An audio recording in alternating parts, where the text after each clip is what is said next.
Здравейте на всички, казвам се Николай и съм на 30 години. Миналото аз бях човек, който обичаше партията, но преди 3 години това се промени. Аз започнах да тренирам и това преобрази животът ми изцяло. Успешно спрях цигарите и алкохола, като не съм пушил и не съм близвал алкохол в продължение на 3 години. Ако не броим водата за уста, разбира се, в нея има алкохол, но това е друга тема, върху която ще говоря в следващото видео. Сега да караме по същество. В днешното видео ще говоря за анаболни стероиди и за опитът ми с някой от тях. Причината, поради която реших да направя това видео, е, че много от инфлуенсърите в социалните мрежи подтикват младото население да приемат анаболни стероиди. Било то съзнателно или несъзнателно. И тук отварям една скоба и ще кажа, че не искам да обидя никого конкретно.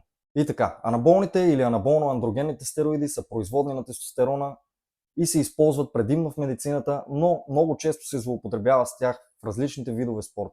Най-вече в бодибилдинга. Бодибилдерите ги използват за покачване на мускулна маса и сила или за изчистване преди състезание, без да се изгуби мускулна маса.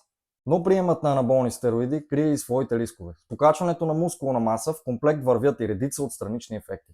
Някои от които няма как да избегнем. Някои от страничните ефекти са косопат, прекомерно окосмяване, акне, загубата на собственото производство тестостерон, от който страничен ефект не може да се избяга, но най-важното, анаболните стероиди вредят и на нашите органи. Някои от по-сериозните странични ефекти на анаболните стероиди са високо кръвно налягане, висок холестерол, увреждания на черния дроб, дори рак на черния дроб, запушване на артерии и дори инфаркт.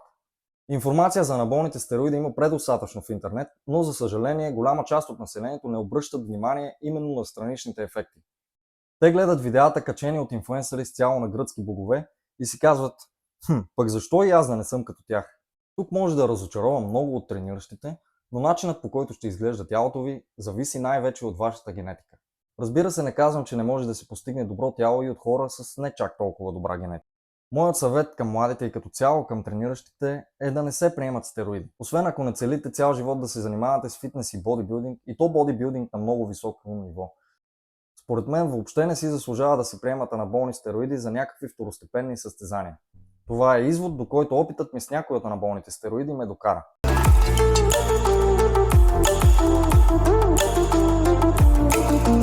Преди време аз се записах на курс за персонален треньор Level 3. Бях решил да направя едно състезание по културизъм, като смятах, че това ще ми помогне да набера повече клиенти. Оттам дойде идеята и да започна да взимам анаболни стероиди. И така започнах да си правя мое собствено проучване за това какви са ползите и какви са вредите от анаболните стероиди. Разпитвах и различни хора в залата, бодибилдери, треньори или просто трениращи, които употребяват анаболни стероиди. Всички ми казваха най-различни неща. Някои да приемам високи дози, някои да приемам по-ниски дози, някои да започна само с тестостерон, както и аз направих. Аз, водейки се по събраната информация, реших да започна с 200 мг на седмица. И така, преди да започна първият си цикъл, аз си пуснах кръвни изследвания, за да се уверя, че всичко е наред и мога да започна без да имам сериозни проблеми. Изследванията преди първият цикъл не мога да ви ги покажа, тъй като не ги откривам, но мога да ви покажа изследванията след него и тези преди вторият цикъл. Тук ще ви покажа изследванията след първият цикъл, ето ги и тях.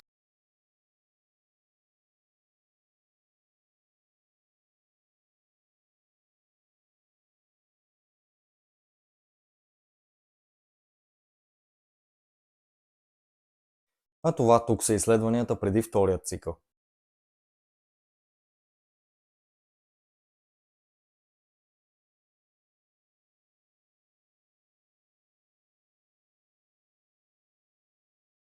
Преди да започна втория си цикъл, аз си записах час в клиника, за да мога да обсъдя с доктор какво означават маркерите на изследванията. Вижда се, че има подобрение в здравословните маркери на изследванията преди вторият цикъл. Това се дължи на паузата между двата цикъла и на това, че аз се хранех правилно и приемах правилните добавки. Когато си пусках изследвания непосредствено след стероиден цикъл, маркерите се влошаваха и след това, преди следващия стероиден цикъл, маркерите се подобряваха. След като правих 12 или 16 седмична почивка между циклите, аз губих половината или повечето от натрупаното количество мускулна маса. Това се дължеше на хормоналния дисбаланс и спирането на собственото ми производство тестостерон. Аз исках да избегна тези странични ефекти и отново се консултирах с доктор. Той ми обясни, че единственият шанс да избегна това е да мина на TRT, или преведено на английски Testosterone Replacement Therapy. На практика аз трябваше да вкарвам много малки количества тестостерон в организма си, за да си поддържам нивата стабилни. И така след всеки цикъл аз започнах да вкарвам по 125 мг тестостерон на седмица, разделени на 2 дози. По този начин аз избягвах странични ефекти като акне, загуба на мускулна маса и хормоналният дисбаланс. Но това криеше и своите собствени странични ефекти, един от които е намаляването на фертилността, което в последствие се оказа една от главните причини аз да спра да употребявам стероиди.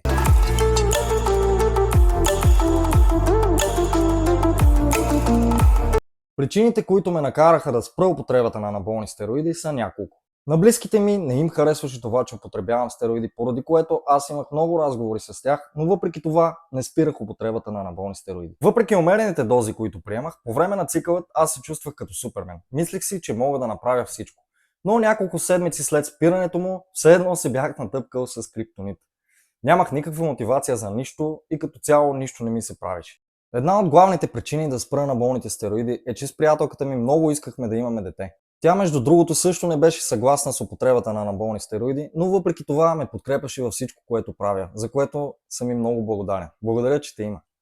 Дълго време ние правехме опити за бебе, но нищо не се получаваше. Това е и първото нещо, което ме накара да започна да се замислям дали да не спра с употребата на анаболни стероиди. След месеци неуспешни опити, аз реших да си пусна изследвания за фертилност, до които обаче така и не стигнах. След последният си цикъл, аз бях само на TRT в продължение на 5 месеца. Да, обаче стана така, че аз се разболях. Каквито и лекарства и антибиотици да приемах, тъкмо се подобрявах и след това пак се влошавах. Започнах да търся дали това има връзка с анаболните стероиди и намерих информация, че анаболните стероиди всъщност могат да отслабят нашата имунна система. Тази информация в съвкупност с това, че приятелката ми не можеше да забремене, ме накара аз да се откажа тотално от анаболните стероиди. Дали причината за това, че не можеше да забремене са анаболните стероиди, аз не мога да кажа с абсолютна сигурност. Това важи и за разболяването ми, но според мен те са причината за това. В този момент не употребявам анаболни стероиди вече повече от 9 месеца и се чувствам много по-добре физически и ментално. Докато приемах стероиди, бях влязъл в доста добра форма, но като се гледах в огледалото, аз смятах, че не съм постигнал нищо. Сега се възприемам много по-реално. Въпреки че съм в по-лоша форма от тогава, аз съм доволен от това как изглеждам в момента. Преди да завърша това видео, искам да добавя и няколко неща.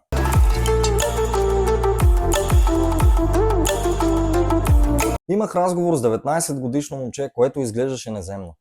Тежеше 90 кг и беше супер нацепен. Попитах го какви медикаменти приема и когато ми каза, аз наистина бях в шок.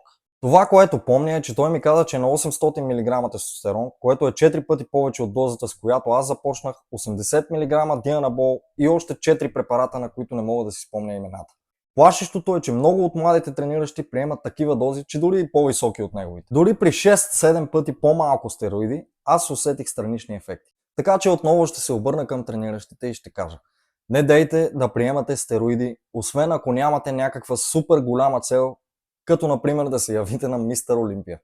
Не си заслужават рисковете. Не дейте да си тровите здравето и да си скъсявате живота заради някакви второстепенни състезания. Просто не си струва. Особено ако сте под 23 годишна възраст, няма абсолютно никакъв смисъл да приемате анаболни стероиди. На тези години тялото ви произвежда достатъчно количество тестостерон. Добра форма може да се достигне и без анаболни стероиди.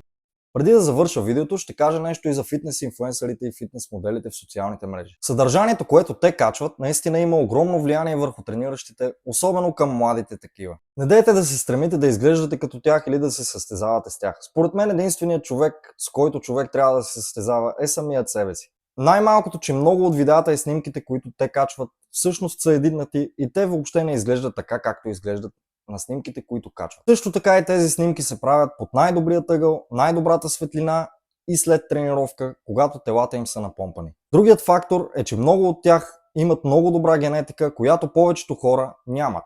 Така че не дейте да търсите лесният път, защото такъв няма. Хранете се правилно, тренирайте здраво, почивайте достатъчно и с времето резултатите ще дойдат. С това и ще завърша днешното видео. Ако видеото ви е харесало или ви е било полезно с нещо и искате да ме подкрепите, моля абонирайте се за каналът ми, като натиснете и камбанката, за да може да ви излиза известие за всяко следващо видео, което кача. Благодаря на всички, че ме гледахте.